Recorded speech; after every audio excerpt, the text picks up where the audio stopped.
For your latest transfer news, be sure to go over to the website and click on Transfer Talk. As we welcome back Stewart, Robson and Julien to talk about the future of Harry Kane. Jules, obviously this is something we talked extensively about over the last few days. However, the Guardian newspaper reporting that maybe Manchester United aren't willing to sign the England captain because they don't have the funds. Yeah, it's an interesting one. I think the bottom line is that the pandemic and the current situation will affect every single football club, and United included. The fact that they are wealthier than a lot of other clubs maybe means that they will be less affected than others, even other big ones in the UK, in England, for example. But what we've been saying on the show since the beginning is that they will have to make choices anyway in the summer, because even if they had all the money they wanted and we were not in this situation, they probably would not be able to sign all the players that they want right now. You can't sign and Kane and Sancho and Grealish and Koulibaly and a left back and maybe another defensive midfielder, and this is not possible anywhere for no clubs in the world. So if you have the choice between Kane on one hand and Koulibaly and Sancho on the other hand, what do? They're in a very good position in the fact that they have money to spend more than a lot of other clubs. They just have to spend it wisely, and I think it's impossible for them to go and buy Koulibaly, Sancho and Kane. At some point they will have to make a decision. Out of those three, how would you prioritise them, Robbo?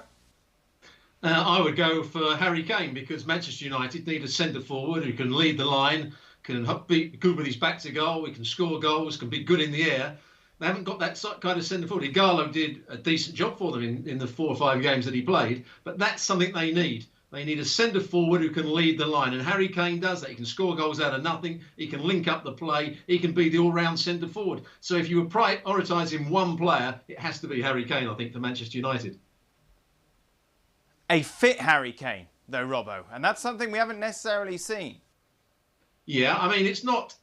I think he's had these ankle injuries, which obviously have been a problem for him. It's not as if he's still at a good age. I think he'll get back fit. He'll be a top-class player again. I don't think there's any doubt about that. But before you buy someone, you want to make sure they are fully fit and they are playing well. You don't want to buy someone when they're half fit and they come in and don't do the job properly. That's what's happened on several other occasions. Paul Pogba, when he first went to Manchester United, wasn't fully fit. They thrust him into the team and he didn't play well for the first 6 or 7 weeks. And everybody moans that it's not a good signing. Harry Kane has to be fully fit if he is going to go anywhere, and particularly Manchester United.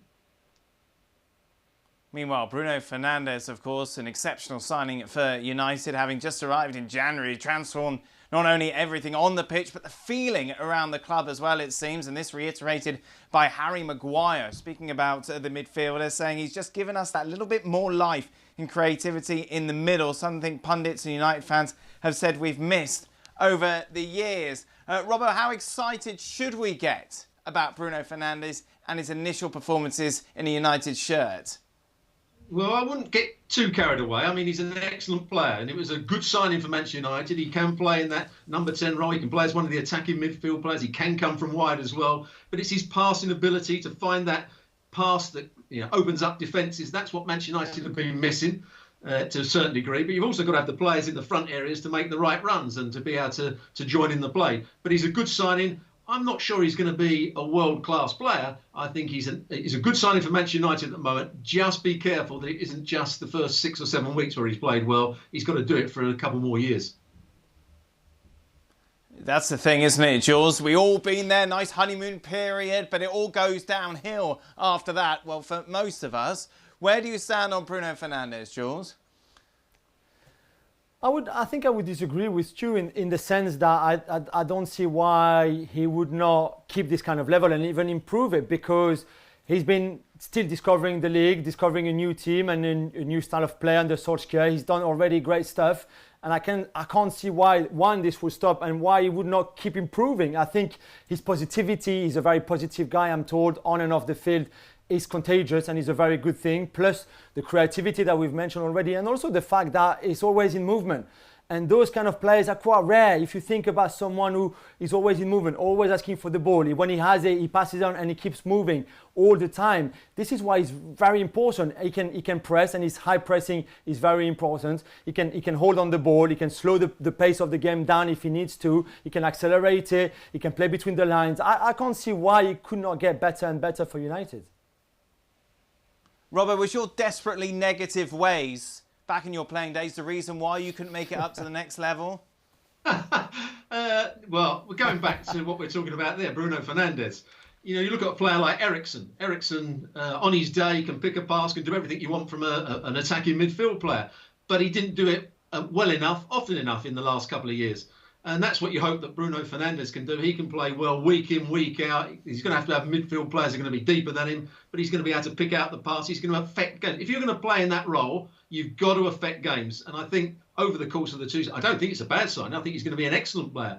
But I think over the course of the next 2 years, we're going to see how good he really is. Well, thank you very much for watching ESPN on YouTube. For more sports highlights and analysis, be sure to download the ESPN app. And for live streaming, premium content, and let's not forget as well, ESPN FC 7 days a week. Subscribe to ESPN+.